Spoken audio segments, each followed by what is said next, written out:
Hey Tubies, this is Bob Hickman. It is so good to be with you. Well, I told you guys we're going to have a video every day this month, and I'm so excited to be here with you. You know, here in the East, it's been a little rainy and it's cool, and I actually like it. I love this weather. So, anyways, today I came here. First of all, I want to say thank you to all of you who came out to my recent videos. My last video, which was on the 13 powers of a witch, or the 13 goals of a witch, I should say. Well, the goals lead to power, so I guess it becomes 13 powers. If you haven't seen, that's the video right before this one. Check it out. And the day before that, we had a seance. And I did a trance-channeled seance. So if you haven't seen those, check them out. They're the videos right before this. I keep all my videos in chronological order. So anyways, today we're going to continue talking about some mystical and magical subjects. And I thought today we would talk about the magic of gems, of gemstones, of crystals. And, you know, I think that anybody really on the spiritual path should consider bringing a gemstone or two into their lives, kind of like a magical ally. I always say gemstones are kind of an extra kind of an energy boost. We can think of them as kind of like a battery. They can recharge our own energy and help us get our work done, whether it's magical work or even mundane work. So I thought today I would show you a few pieces out of my jewelry collection and tell you a little bit about the magical properties of some of these gemstones. So let me turn my camera down here. I have a tray here with some of my jewelry pieces. I hope you guys can see this all right. And anyways, I thought I'd start with one that some of you will recognize here. This is a garnet stone. And garnet stone is a wonderful gemstone to work with. Just want to turn it up here. Garnet gemstone is a wonderful gemstone to work with. It has a lot of energy. It's like a fire energy. And I'm an Aquarius, and this is actually my birthstone. And this is actually kind of a ring that's a very treasured to me. I just love it.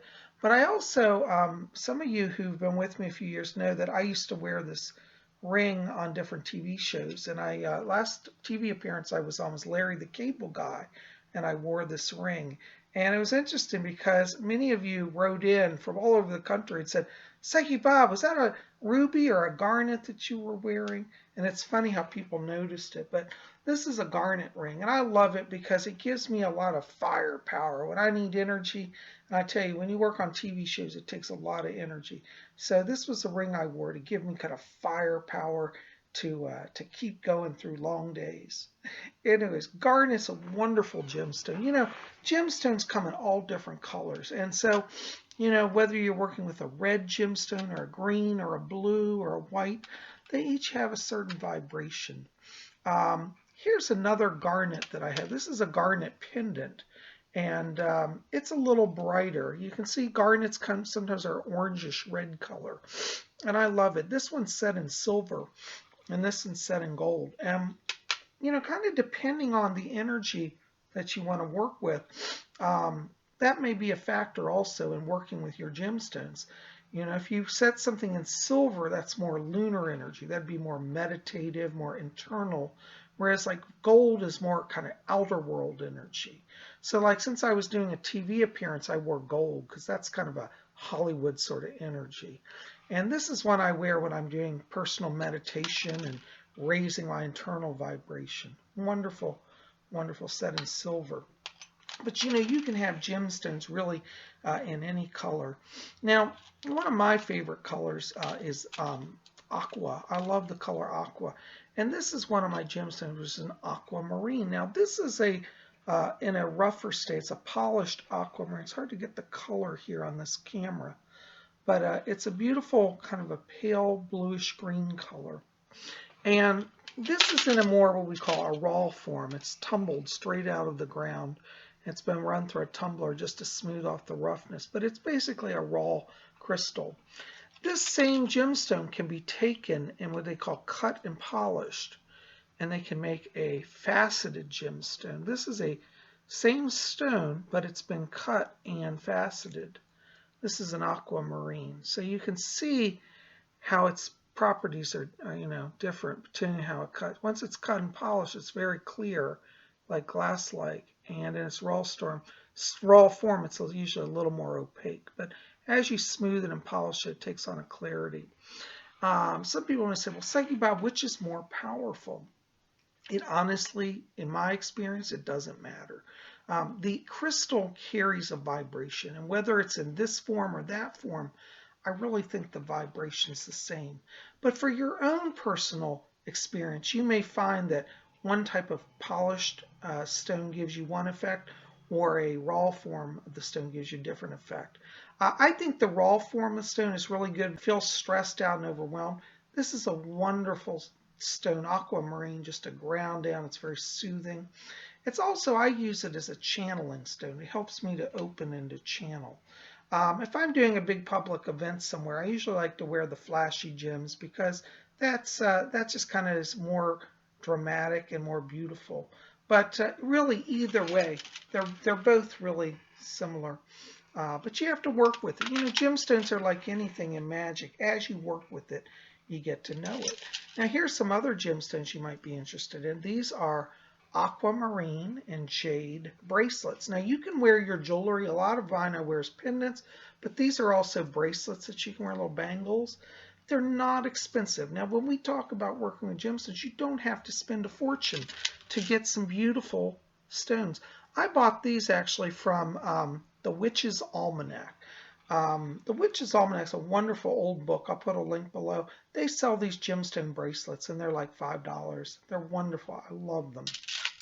As I said, I love blue stones, and this is a stone some of you have seen if you've been with me a while. This is blue iolite. This is a wonderful gemstone for visionary work. It works with the third eye energy. This is a real iolite stone, blue iolite. It's oftentimes called water sapphire. And even though this is as you can see, quite a large one, it's actually not that expensive. So you can price it around and find a good, nice blue iolite for usually under $100, even for a large one like that. Here's another blue iolite pendant. This is set in sterling silver, and it's just some more of this. So this is a large one, and this is my smaller ones. These are my treasure blue iolites, or as they're called, water sapphire. Now, talking about stones that bring focus and balance, another stone it's a beautiful bluish stone is blue chalcedony, and I love this one. This one is in a very raw form. You can see it just been tumbled. It's smooth and it feels really good in the hand, but it's a beautiful kind of grayish blue, and it's very, very soothing. This one has some brown in it. Chalcedony can be blue or brown or white. It has a few different colors, and many times you'll see the blue and the white. This has a little bit of white veins in it and the brown. So this is a traditional chalcedony. Wonderful stone also for centering and calming. If you've been through trauma, just overwhelmed by life, you might want to get blue chalcedony. Wonderful stone. I love my rings also. And this is actually a cubic zirconia. Now, this is a wonderful gemstone because it is a diamond substitute. You may read in some old books that a spell requires you to wear a diamond or have a diamond on you. Well, many of us today can't afford diamonds. But cubic zirconia, I have found, makes a wonderful substitute. It is a crystalline substance. Yes, it is laboratory made, but it carries a lot of the properties of diamond, and it's a wonderful substitute for diamond. So there's my big giant zirconia. So if you can't get a gemstone or afford it, look for substitutes. One of the things you want to think about with gemstones is, what is the color? What's the vibration? As I said, if you need a bright, clear white stone, you can't afford a diamond, you could substitute cubic zirconia, or even white topaz is another one. I don't have any white topazes here today, but that's another stone you could think about. For example, if you can't afford a ruby, actually, let me show you this. This is my ruby ring. This is a ruby that I wear, okay? But if you can't afford a ruby, substitute a garnet. Garnet's a lot cheaper than ruby, but it looks very similar and it carries a similar vibration. It gives it that fire quality. So, you can play around this. This is not written in stone that you only can use a ruby and no other stone. No, find a stone that carries that vibration. The gemstones span the elements of earth, air, fire, and water. So, like for example, aquamarine is a water stone, and ruby and garnet is a fire stone. Jade happens to be an earth stone. So we got earth, air, fire, water. And, I say really play around and try to find them. A wonderful air stone is turquoise. It's considered like the color of the sky. And many of the Native Americans love turquoise. Here's a turquoise ankh that I have. It's a silver ankh inset with turquoises. This is really old from the 60s. Isn't that great, though? Beautiful. You see? And this is one of the things also. Look around at thrift stores. Look on eBay. You can buy beautiful real jewels for very affordable prices. I think I bought this on eBay, and it's real silver and it's real turquoise, and I didn't spend a fortune for it.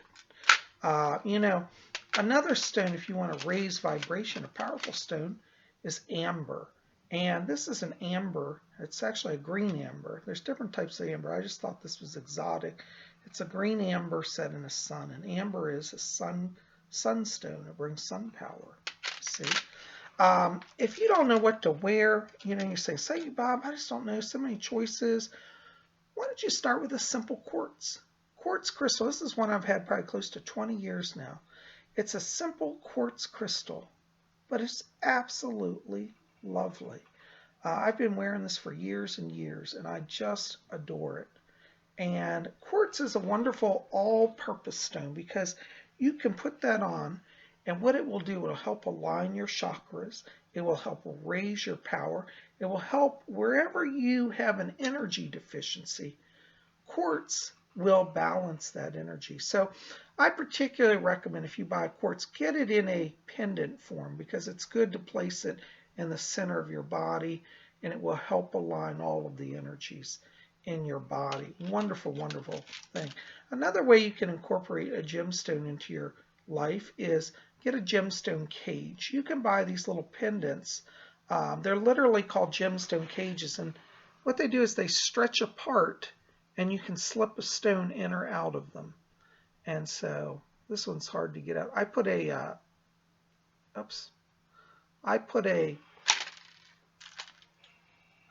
moss agate in here. But see, I can switch that out, and I just put it in, and then you just close it up. And it'll go everywhere, and you can carry gemstones that way. Just wear it on as a pendant. Wonderful way. So as I said, you can wear rings. Here's when I do sea magic, I love to work with the stones. Also, blue topaz, which is similar to aquamarine. This is a pendant that I have set in pewter with blue topaz. And here's a ring that I have that has a beautiful blue topaz. Now, this is not a college ring, though. It looks like it's actually a magical ring. It has, I don't think you can see it here, it's got runes around it up at the top, if you can see that. And it's got runic magic symbols on the side. So this is a magic ring. And I wear that, especially when I do sea magic or if I do rune magic. This helps me to tune to that energy, you see. So there are a lot of wonderful, wonderful gemstones. But I encourage you, just take some time, study gems. Gems are like people. You have to get to know them. And I think you'll find that, gemstones will literally someday just talk to you. You'll go somewhere like, I have to have that ruby or I have to have that emerald. You don't know why, but you have to get it. Honor those impulses, because sometimes for magical people, that's a message coming through. And you may find that you're glad you picked up that gemstone because down the road you need it for a spell or protection or some type of blessing, A lot of you write to me about love, and if you want to ask about, love stones, I really encourage you to to think about the rubies, ruby, the red stones. These are the colors of the heart. They're colors of passion. If you're healing from a relationship, you might want to get a rose quartz. I don't have my rose quartz here, but anyways, I'll show that in another video. But rose quartz is another gem, so it's a soft pink stone. It's part of the quartz family, but it's pinkish. So imagine a pink quartz, and that's rose quartz. You see so many wonderful stones. If you need prosperity, emerald is a wonderful stone. Or if you're working with earth energies, like you do herbology and want to study plants and connect to the earth, realm and the nature realm, emerald's wonderful. This is one of my little emerald rings. Jade is also another one. This is a beautiful emerald jade. And jade can be prosperity or earth energy. So depending on what you're doing, the stones can do a few different things. But the wonderful thing is the stones are magical. And if you want to study a little bit more about magical stones, I would encourage you to pick up a copy of Natural Magic by Doreen Valiente. Doreen Valiente is an elder of the craft. Well, she's deceased now. But she was a very famous witch from the 50s up into, her passing, I believe, was in the early 2000s. But she's wonderful. And this is her book, Natural Magic. And she has a whole section in here on talismans. And she goes into a lot of detail about gemstones, particularly birthstones. And I thought I would read to you just a little bit about birthstones. And this is kind of the traditional list. She says, the list of birthstones most generally agreed upon by jewelers is as follows. By the way, if you're saying, what's a birthstone? When everybody's born, depending on the month that you're born in, there will be a gemstone that's associated. So these are the traditional stones. January, garnet. See, I was born in January. That's my stone. February, amethyst. March, aquamarine. April, diamond. May, emerald. June, pearl or moonstone. July, ruby. August, sardonyx or peridot. September, sapphire. October, opal or tourmaline. November, topaz. And December, turquoise or lapis lazuli. Now, this is what I said, traditional list. I've actually read more modern lists. This was written in the 70s. Whereas like December, they say, yes, lapis or turquoise, but I've also heard blue zircon is now the color for people born in December. And, October, I've also heard, well, actually, opal is their stone. Tourmaline's interesting. I hadn't heard of tourmaline for October, but that makes sense as well. So, explore it. You might want to just stop by a local jewelry store. This is a wonderful way to learn about gemstones. And say, do you have a list of traditional birthstones? Show me your jewelry. Now, you don't have to buy, but they'll probably give you a little chart, a little picture of the gems. And that's another way. So you can kind of see what the lists are. And don't stand and fight with your jeweler and say, well, Bob said that this stone has to be that. No, these are the traditional. As I said, the jewelry industry is always modernizing. So some of the stones will have extra ones that may not be listed here. But I think it's a wonderful way to explore the magic of gemstones. So anyways, I just want to touch in on that. Tell me in the box below. Do you work with gemstones? Do you have a special gem that you wear or you carry? How do you feel about gems? Do you wear them? I wear them every day, but some people have never worn them, and maybe that's something you want to explore. But tell me, have you ever worked with a gem? What's your favorite gem? Tell me below. Maybe you want to tell me what your birthstone is. I'd love to hear that as well if you know what it is. All right. Well, guys, thanks for being here. Listen, keep it here at Spirit Channel. We got more coming. Tomorrow on Tuesday, we're going to have messages from the spirit world. And so you want to be here. Don't want to miss that. I'm so glad you're here. Keep it here at Spirit Channel. Like this, favorite, share it with your friends. Hit subscribe, be part of Spirit Channel. Blessings to you all.